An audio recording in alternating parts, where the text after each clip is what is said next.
నమస్తే గాయస్, ఎలా ఉన్నారు? Welcome to my channel.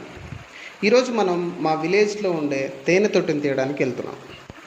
So ఇక్కడ చూడొచ్చు, మా విలేజ్ అనేది చాలా బ్యూటిఫుల్గా ఉంటుంది. పంట పొలాలు కానీ, ఇక్కడ కొండలు కానీ, మార్నింగ్ వ్యూ అనేది చాలా బ్యూటిఫుల్గా ఉంటుంది. సో ఇదే ఆ తేనె తొట్టి అనమాట. మనం ఈ తేనె తీగలను డిస్టర్బ్ చేయకుండా మనం తేనె తీసుకోలేము అనుకోండి. బట్ కానీ వాటిని చంపకుండా, పొగబెట్టి వాటిని ఎక్కువ ఇబ్బంది పెట్టకుండా మనం ఇప్పుడు తీసుకోబోతున్నాం. ఇక్కడుండే కర్రలు అవన్నీ స్లోగా తీసేసి ఇలా వాటిని బాగా క్లీన్ చేసుకొని తర్వాత తీసుకోవాలన్నమాట. ఈ తేనె తొట్టిని తీస్తూ ఉండగా 1-2 తేనెటీగలు అనుకుంటాయి. ఈ తేనెటీగలు కుట్టడం వల్ల చాలా పెయిన్ అనేది వస్తుంది. ఎందుకు అంటే మనకి తేనెటీగల లోపల ఎపిటాక్సిన్ అనే ఒక టాక్సిన్ అనేది ఉంటుందన్నమాట. ఇది ఒక విష పదార్థం.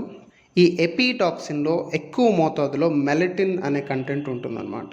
ఈ మెలటిన్ అనేది ఏం చేస్తుంది అంటే మనకి స్కిన్కి అలర్జీ రావడానికి, ఎక్కువ స్వెల్లింగ్ అవ్వడానికి, మోర్ ఓవర్ పెయిన్ అనేది చాలా ఎక్కువగా ఉంటుందన్నమాట.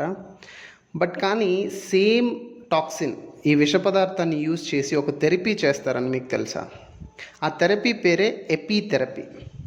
సో ఈ ఎపిథెరపీలో ట్రీట్ చేసే వ్యాధులు ఏవేవంటే anti inflammatory, Parkinson's diseases, Alzheimer's, anti arthritic, ఇలా చాలా వ్యాధులకి ఈ టాక్సిన్ని యూజ్ చేసి ట్రీట్ చేస్తారన్నమాట. సో మనం చేసే పనులన్నీ వర్తే వర్మ. ఆ టాక్సిన్ని యూజ్ చేసి ఈ డిసీజెస్ అంతా తగ్గిస్తారనే కానీ మిమ్మల్ని వెళ్ళి ఆ తేనెటీగల దగ్గర కుట్టించుకోమని కాదు. 1-2 కుడితే ఏం కావు, కానీ ఎక్కువ కుడితే మాత్రం పోతారు. మొత్తానికైతే మనం తేనె తీసేసాం. తేనె తీసేసిన వెంటనే తేనెటీగలు అనేవి అలా ఎగిరిపోతాయి.